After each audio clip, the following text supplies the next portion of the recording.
Bangga pa! Umaas na walang lunin na setup! Is, ulo dapat dito i-headback!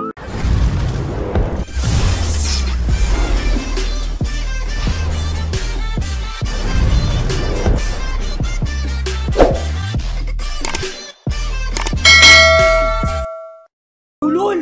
Pauso mo sakit sa ulo, dapat dito i-headback! Kung wala sana yung parking mo, walang lunin na setup! Sobrang init sa sunugan! Sampal ko kaya sa mukha mo, tuter na! Tulak ka ng tulak, ingkina ka, halatang poser ka! Diba? Panis!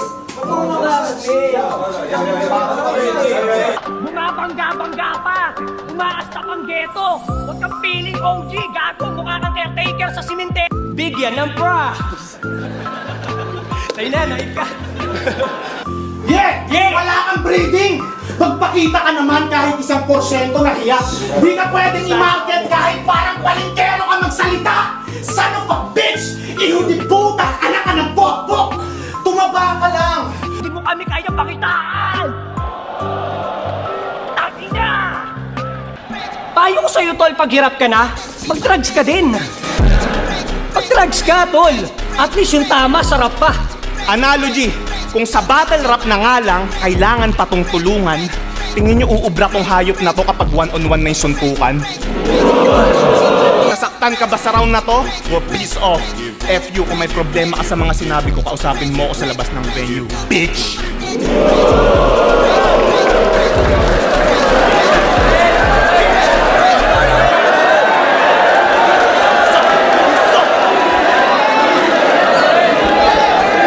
Where you from?